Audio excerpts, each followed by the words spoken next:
like, yeah, what's the big deal? She goes, well, and I didn't believe, I called BS on this until about a month later when this next story came up.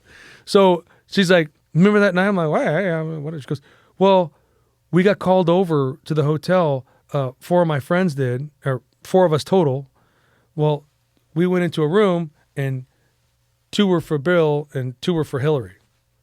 I'm like, what? I'm like, come on, like whatever.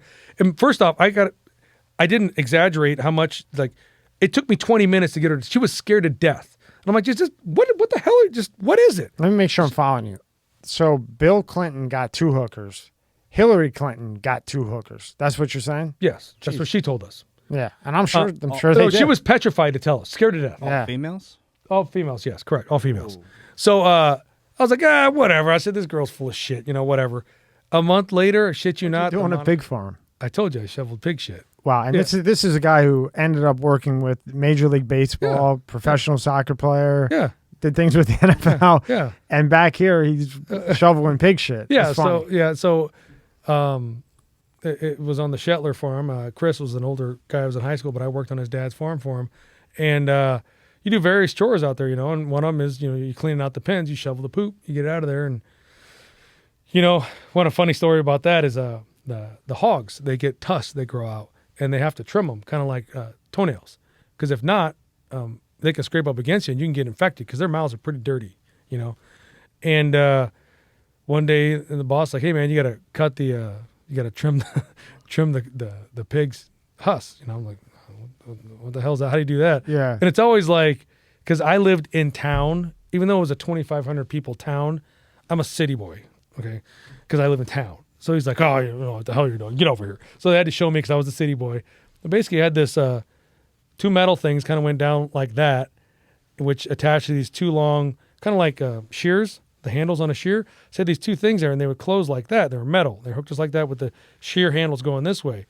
Well, they put the pig into a kind of a holding pen where the head was just right there, and they couldn't back out. And I put the little prongs on their husk. I put it on it like that.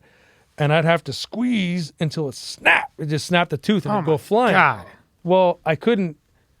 It's strong. I mean, it's calcium. It's a tooth. What's that called? What's that called doing that? Like, what do you call that?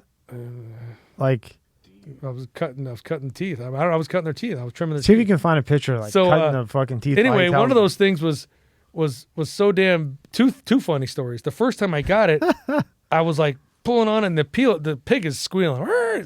It's upset. And they're strong as hell, right? Oh yeah, but his head's stuck in there, so he can't get out. And I go, snap, and it snapped. The damn tooth went, boom, and it hit me right in the head, and it kind of cut my head. I'm like, man, you got to go into this conference room. And mind you, we're all sports fans because we watch ESPN. We all play college football. All my guys in my house I live with and I play with, we sit around like bums and watching TV and whatever. I walk into this room, and I sit down. In walks Tommy Lasorda. In walks Mike Scioscia, Charlie Huff, Claude Osteen, all these former big leaguers and people that I'd seen on TV. I'm going heavy hitters. Yeah. And I'm 22. I'm just like, I didn't know what to expect. I got hired. I'm like, I got a job. I don't know. Like right out of college. Then I'm like, holy shit. I'm just like, oh, wow, this is a real job. Yeah. I was like, oh, man. Gee, I'm not fucking picking up pig shit anymore. Dude, right? I was like, whoa, I got a real job. I was like, well, it's pig shit to the Dodgers. Dude, so I literally sat there and said nothing. I was just like, I was in awe, and I was learning. So I'm like, we have that initial meeting. Then we break out in the dining room one night, and you just keep to yourselves. You stay with the trainers, be cool, whatever. And Tommy Lasorda was there sitting with somebody, and he knows who the new people are and whatever. And he's like, hey, rookie. And I'm like, he's like, yeah, you, come over here. What's your name? I'm like, oh, shit, man. I'm like, how nervous were you at that time? Oh, my booty puckered up. And you lost your balls at the pig farm, and now your balls are up at your neck. So I was like, hey, my name's Homer. Homer what? Homer Zulaica. All right, Homer, sit down, have dinner. I'm like, oh. I'm like, man, no, I don't even. I just ruined my dinner appetite. So I'm sitting here going, geez. So I sat down with him, and I can't remember who was sitting there with him, but I can't remember if Jason was with me or not. But just sat there at dinner with him. He asked about your family, typical Italian stuff. Like, where's your family? Where you from? Like, give me the third degree in a cool way. Yeah. He's like, I like you, Homer. I like you. I'm like, yeah, right. I'm just gonna stay away from you because I don't want to get my balls. But I don't know what you're up to because he's a prankster. So I'm like, I'm just gonna stay away from him because I don't know what he might be setting me up for shit because they always mess with the rookies. Whether you're a staff member or a player, you're getting messed with. It doesn't matter. So, camp goes on, working, whatever, this, that, and other. And Tommy comes by in his golf cart and he goes, Homer. I'm like, yeah, how's it going, Tommy? He goes, going to make a commercial, Universal. 4 days. You got to go. You're going to be in it. I'm like, yeah, okay, whatever, Tommy. No, I'm serious. And he looks around, there's nobody around. He goes, you're going to fucking be in a commercial. Be ready. I'm like, okay. I'm like, I didn't even acknowledge him. Like, whatever. I'm like, whatever. So a couple days go by, whatever, this, that, and other. And the head trainer in the big leagues goes, Homer, are you ready to go to do that commercial with Tommy? I'm like, and I still can't tell if they're messing with me because that's what they do. Yeah. And I'm like, yeah, whatever. He goes, no, it's serious. I'm like, yeah. And up until like literally the car pulled up, I'm like, yeah, whatever, dude. So the head trainer, like the end of the day, goes, hey, you got to leave early. Are you ready yet? And I'm like, for what? You're going to Universal Studios to make a commercial with Tommy. I'm like, whatever. And he goes, look outside, asshole. I look outside and there's a limo out there. And he goes, that's for you and him. I'm like, are you serious? He goes, get your fucking ass in your room and get changed and get in a goddamn car. I'm like, and I still don't know if they're messing with me. I'm like, because I was waiting for them to come out with cameras. Everybody come out going, making fun of me. But I literally waited until like the last minute. I'm like, geez. So I went and changed and and he's in the car. I'm like, Tommy was in the car? Yeah. He was in a so limo? we went to Orlando. Yeah. And you're still thinking the shoe's going to drop. Well, no. Now that I'm in the car and we're going somewhere, I'm like, okay, he wouldn't go to this extreme to, mess with me. So we go up there and do the commercial. He was endorsing some athletic braces, and he wanted to use me as a model to put the braces on. One of the staff athletic trainers for the Dodgers, blah, blah, blah, blah. And which was cool. I'd never been. So it was actually real. Yeah, it was real. Wow. Yeah. So we go to dinner that night, and when Tommy has dinner, he kind of holds court, like just tells stories. You just shut up and listen. Some of the amazing stories, you're like, even when you hear it a second time, you don't care. You still want to hear it. Well, he had Todd Hollinsworth was up for like a potential rookie of the year that year. And we're in spring training. So we had like a mini press conference at the table because some reporters came up and started asking him questions. So I'm sitting there once again going, wow. I'm like, wow. And so we get in the car and we're driving home. And that was in 94 or 95 when they had the brick cell phones. Yeah. So he's making some calls. He goes, Homer, you want to call your mom, your dad? I'm like, can I? He goes, yeah. What's the number? So he dials it and he goes, what's her name? I was like, Lucille. So he called my mom. He goes, Lucille. Yeah. Who's this? It's Tommy Lasorda. And I could hear my mom's loud. She's like, what? And then he goes, here, Homer, give me the phone. So I said, Mom, it's Tommy. I explained who it was. She goes, oh, I gave him back the phone. So they talked for like 2 or 3 minutes. He was nice, but it just like made her life. And she's like, oh. So then he goes, who else you want to call? You care if we call my buddies back in college? He's like, no, let's call him. So my buddies call him. Have you heard this story? My buddy, he calls my buddies, and Tommy calls and goes, hey, this is Tommy Lasorda. And I can hear my friends going, fuck you, whatever. I'm like going, Jesus. Yeah. I'm like, oh my God. So, and he's like, no. And he's like starting to argue with them on the phone. He goes, here, you talk to him. So I said, guys, it's Tommy. They're like, are you serious? I'm like, yeah. They're like, fuck you. And they said it's in here. I'm like, no, seriously. And then they finally believed me and I gave the phone back to him and they calmed down. And I'm like, guys, just don't do that. Like, don't do that. Those are your boys. They think I was pulling their leg. Talking to the choir lady there at the university, I said, oh, I was in the swing choir, I did whatever, and I was in the band in high school, whatever. I was in the band and the choir and all the sports. There's nothing else to do in a small town. You do everything. So you were in the choir? Not only after that conversation with that lady, then I was on choir scholarship at St. Ambrose University. I got a scholarship for choir. I tried out and I got a scholarship because I'm like, well, if this is gonna help me pay, I'm gonna do it. Right. So I got a choir scholarship and football scholarship. So it was kind of funny is that sometimes I'd have to leave practice. There's one other guy and myself. Oh boy! But at the time it was just me, so I'd have to leave practice early, and you have to. So the practice field is like here, and the fine arts buildings right there, but the locker room's here. So I had to shower, walk across the football field. They would literally stop. The whole team would go, "Ooh, they do this. I was just going to say, you must have got your balls broken. Oh, my God. Do you have any balls left? I mean, I know you got some kids, but I mean, are they like half? Dude, they ripped me, and I'm just like, and then you're 20 years old, 19, and you're just like, oh God, you're so embarrassed, because you're insecure enough. Hell yeah, and you have to go, right? I have to. I mean, that's what your scholarship. Yeah, for. Oh, I mean, man. I leave the one scholarship program to go to those guys. Like an all-state offensive lineman, believe it or not, in Iowa, at a 2A school, which is small, but I wanted to continue playing in college. So I went to St. Ambrose and I walked on at Division II school, whatever. But I had to switch to defensive back.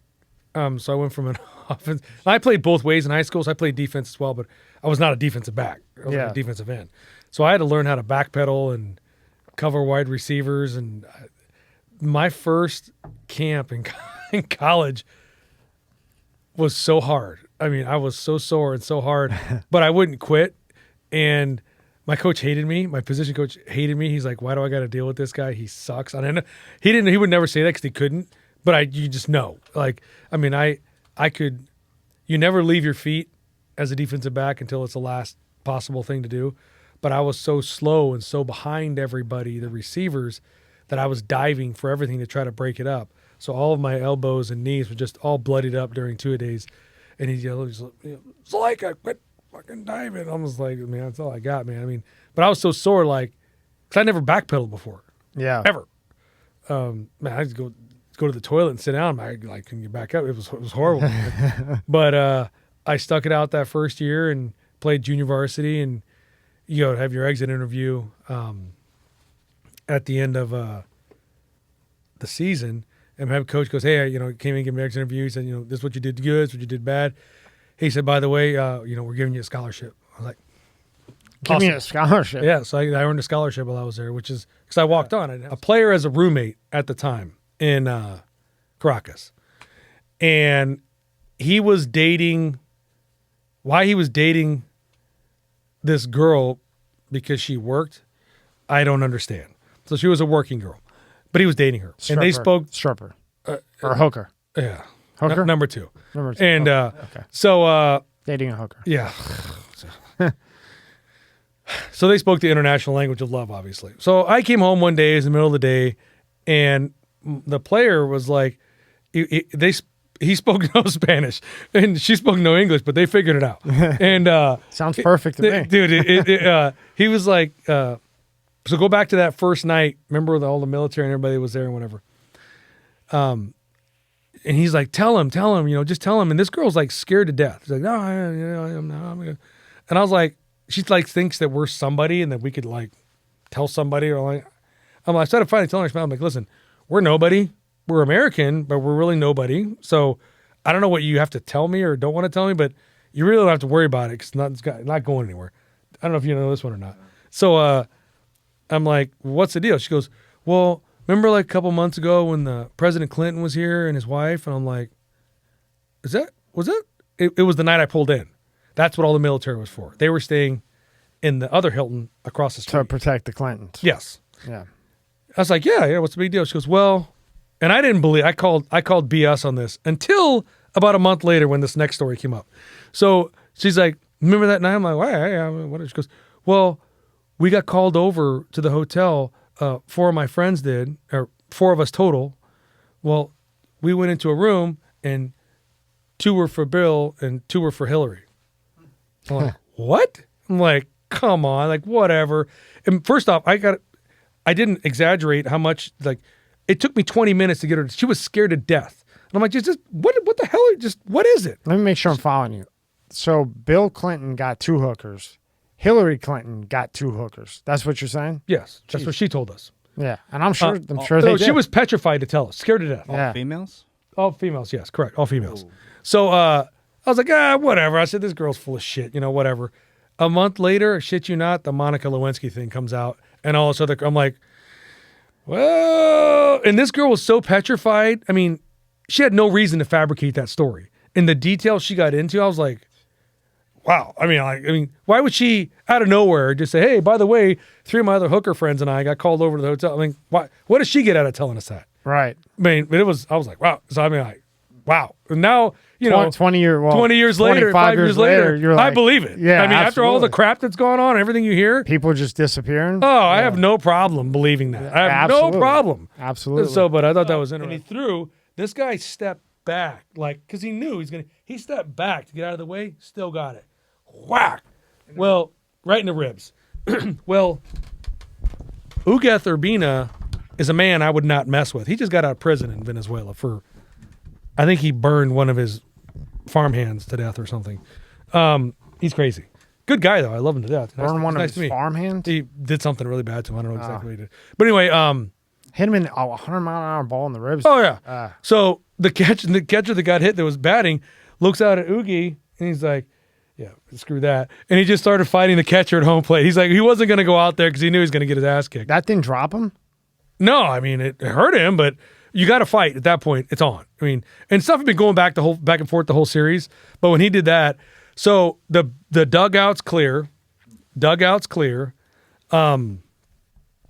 Fights everywhere. And in Venezuela, in this particular stadium, they don't have the open dugouts. It was like a slit where you would kind of lean like this, and the ceiling was right here. You'd have to kind of crawl out to get out, kind of like a bunker. So for some reason, I don't know why, I still don't to this day, Roy Halladay, the pitcher, was on that team, and he kind of came in legs first with a couple other players, leg first into our dugout to like fight. Like, I don't know why you would do that. As soon as their feet hit the ground, they got just mauled. But the police in Venezuela, they have two things. They have these swords that they don't cut you with. They turn them sideways and they smack you with them really hard, like really smack you with them. Like billy club or sword? Sword. Damn. A sword, like a 3.5 foot sword. And they also have these stun batons. So it looks like a billy club, but it's zzz, zzz, zzz. They were smacking people, but wanding everybody, and it was frantic. And they turned around and looked at me, and I said, no, entrenador, I'm a trader, man. I ain't doing nothing. With the Dodgers was a guy by the name of Dr. Frank Jobe. So when I got hired, all my professors at St. Ambrose were like, oh, you're going to get to work with Dr. Jobe. I'm like, who's Dr. Jobe? And then they pulled out like 10 textbooks. They're like, him. I'm like, He wrote all the textbooks. You ever heard of the Tommy John surgery? Yes. Yeah. He operated on Tommy John. He invented the surgery. He invented Tommy John? Dr. Frank Jobe. So now you met the guy who invented the pacemaker and the guy who invented the surgery for the Tommy John. He operated on Tommy John. He invented that. I don't even know how I'm going to type up your description because you've done and met so many people and the 25 years old that you are where I'm going to have to. Yeah, so he taught us a lot. Dr. Jobe did. Wow. So whenever we would go to a city or we'd have doctors come in, they would always yield to the athletic trainer. Not because we're medical doctors. It's because baseball injuries are so specific. You don't see them in the general public. So they would ask us, they would call us out of the room because they didn't ever want the player to know that they didn't know. Like, well, what do you think it is? We're like, well, this is what I think. Like, goes up and is a African-American player, 6'5", 220 pounds, free safety. And they got him or they got me. Yeah. So it's kind of like, you've got to be shitting me right now. I've busted my ass for 3.5 years. And now this is going to happen. You've got to be kidding me right now. So I literally went back to my townhouse and I cried like a baby. I'm like, I worked so hard. I'm like, this is bullshit.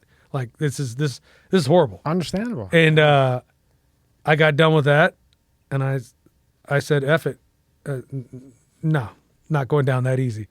And our first game that year, the season opener was against Valparaiso, and I was a starting free safety. I beat him out. I like that you didn't quit. Nah, I love that. you don't quit. No, I love that. I beat him out. And That's like awesome. fair and square. I mean, and he's a prototypical Division I free Congratulations. safety.